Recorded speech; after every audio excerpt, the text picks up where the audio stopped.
Bonjour à tous et bienvenue dans cette nouvelle vidéo. Aujourd'hui, je vais vous partager tous mes conseils pour réussir votre examen CKA avec un excellent score dès la première tentative. Restez bien jusqu'à la fin car je vais vous donner toutes les astuces pour décrocher votre certification du premier coup. C'est quoi le CKA ou Certified Kubernetes Administrator?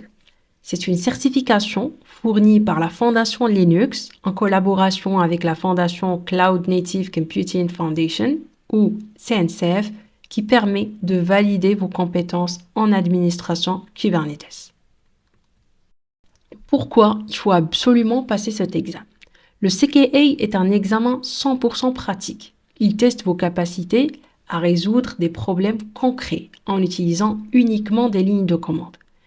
En réussissant votre CKA, vous serez mieux préparé aux situations réelles rencontrées en entreprise. Actuellement, la majorité des entreprises utilisent de plus en plus Kubernetes et les experts en administration Kubernetes sont fortement recherchés. Un CKA sur votre CV est un véritable atout qui peut vous ouvrir les portes de poste en DevOps ou en SRE. En plus, le CKA, c'est une certification reconnue mondialement. Et enfin, en préparant votre CKA, vous allez apprendre l'administration complète d'un cluster Kubernetes. Donc la question qu'on peut se poser ici, quelles compétences faut-il avoir pour passer le CKA? Il n'y a aucun prérequis obligatoire.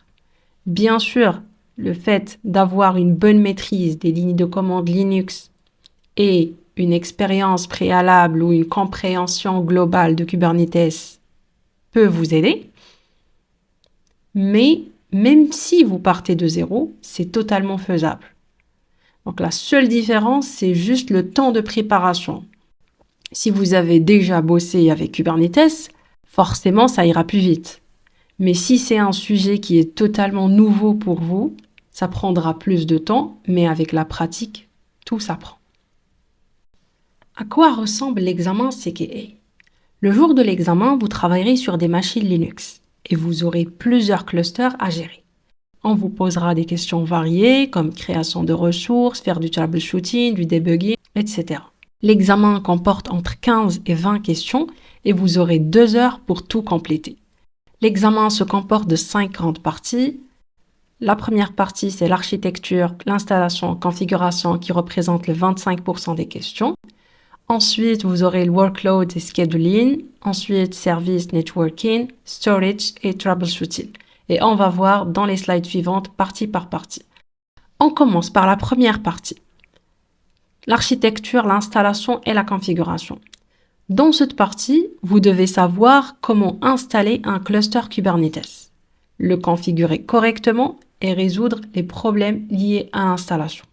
Le jour de l'examen, vous n'aurez pas à installer un cluster Kubernetes de A à Z, mais je vous conseille vivement pendant votre préparation d'apprendre à le faire vous-même. Cela vous permettra de comprendre et de savoir où sont stockés les manifest files, comment accéder aux logs, comment configurer par exemple les IP range des services, ainsi de suite. Et la meilleure façon de comprendre tout ça, c'est de créer votre propre cluster Kubernetes en utilisant KubeADM. Et vous trouverez tout ce qu'il vous faut dans la documentation officielle de Kubernetes. Dans cette partie, il faut savoir ajouter un worker au cluster, effectuer un upgrade du cluster et réaliser des backups et restore du etcd. Et enfin, vous devez maîtriser la configuration du RBAC et la création du network policies pour sécuriser le cluster. On passe à la deuxième partie. Dans cette section, il est essentiel de comprendre les différentes ressources Kubernetes et de savoir comment les créer et les configurer. Vous devez être à l'aise avec la création des pods, des déploiements, des stateful sets et des daemon sets.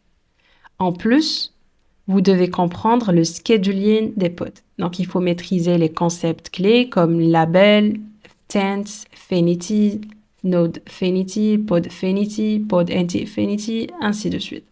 On passe au troubleshooting. Cette partie est clé. Elle représente 30% des questions. Vous devez être capable de résoudre les problèmes dans un cluster Kubernetes, que ce soit au niveau des configurations, au niveau des composants du cluster comme kubelet, ou au niveau des applications, des pods, des services, des ingress, ainsi de suite. On passe au stockage. Cette partie se concentre sur la gestion du stockage dans un cluster Kubernetes.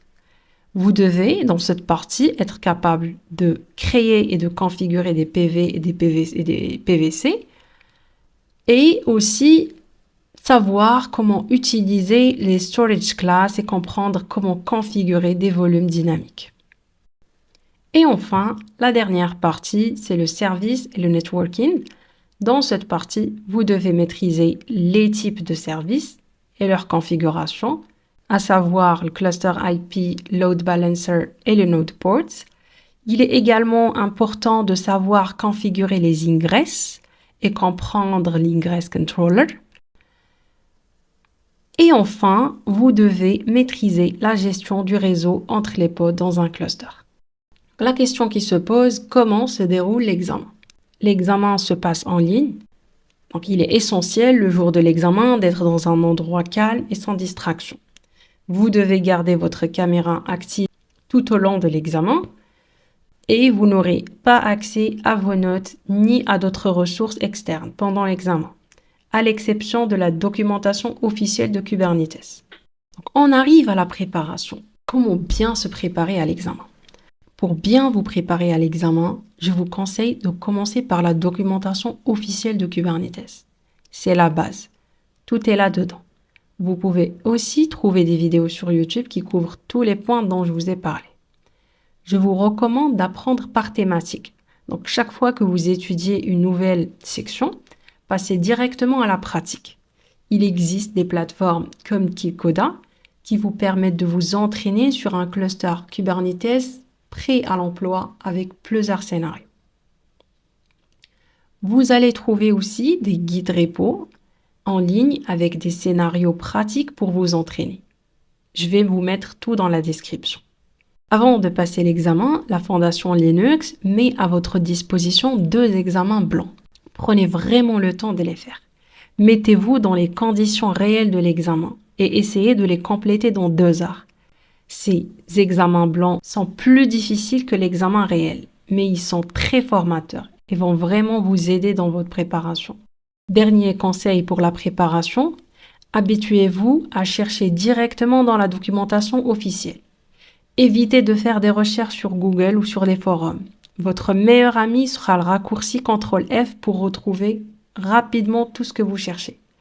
Et enfin, apprenez à utiliser les commandes impératives. Elles vont vous faire gagner énormément de temps. Voici mes conseils pour le jour de l'examen. Donc, le jour de l'examen, prenez 5 minutes pour bien configurer votre environnement de travail. La première chose à faire, c'est de créer vos alias. Ensuite, pensez toujours à utiliser l'option "-dry-run" pour générer vos manifest files. Par exemple, si vous voulez créer un déploiement et générer son manifest file, vous pouvez utiliser cette commande et pour gagner du temps et éviter de taper toute cette ligne à chaque fois, je vous recommande de créer cette variable d'environnement. Ainsi, vous n'aurez plus qu'à utiliser cette commande simplifiée pour créer votre déploiement. Cela va vous permettre de gagner un temps précieux pendant l'examen. Un autre point essentiel. Pendant l'examen, vous serez amené à passer ou basculer d'un namespace à un autre.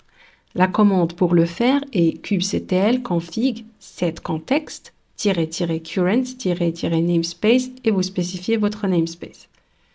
Pour gagner du temps, je vous conseille de créer un alias aussi pour cette commande. Par exemple, vous pouvez définir l'alias suivante. Ainsi, il vous suffira simplement de taper KNS, le nom du namespace, pour changer rapidement le namespace. Et enfin, une astuce liée à la suppression d'un pod. Donc, quand vous supprimez un pod, parfois l'arrêt d'un pod peut prendre un peu de temps. Donc, je vous recommande d'utiliser l'option "-force -grace period pour le supprimer immédiatement. Pour ne pas avoir à retaper cette commande à chaque fois, n'hésitez pas à créer une variable d'environnement comme ceci. Ensuite, vous n'aurez plus qu'à utiliser kdelete pod et vous spécifiez le nom de votre pod $now. Cela va vous faire gagner aussi un temps énorme dans l'examen. Mes derniers conseils pour le jour de l'examen, je vous conseille de privilégier les commandes impératives pendant l'examen. Elles sont beaucoup plus rapides et vont vous faire gagner un temps précieux. De plus, l'autocomplétion est déjà actif, donc n'oubliez pas de l'utiliser pour éviter de taper des commandes longues. Comme je vous ai déjà précisé, prenez quelques minutes au début pour configurer correctement votre environnement de travail. Créez vos alias, vos variables d'environnement. Ces 5 minutes investies au départ vous permettront d'économiser énormément de temps pendant l'examen. Essayez de répondre à un maximum de questions sans trop vous attarder sur une seule. Si vous bloquez sur une question, ne perdez pas de temps et passez à la question suivante. Vous pouvez revenir sur les questions à la fin. Et n'oubliez pas de mettre un flag pour ne pas oublier la question que vous avez sautée. Un autre point très important, faites bien attention au contexte. Dans chaque question, vous devez changer de contexte. La commande, elle est toujours fournie au début de chaque question. Il ne faut pas oublier de l'exécuter. Assurez-vous toujours que vous êtes dans le bon contexte avant de commencer à travailler sur une question. Voilà pour cette vidéo. J'espère qu'elle vous a plu et surtout qu'elle vous a été utile dans votre préparation. Pratiquez un maximum car c'est en s'entraînant régulièrement que vous serez vraiment à l'aise le jour de l'examen. Merci d'avoir regardé la vidéo jusqu'à la fin. Si vous avez des questions ou besoin de précision, n'hésitez pas à les poser en commentaire. J'essaierai d'y répondre au mieux. Bonne préparation à tous et surtout, croyez en vous et à très bientôt.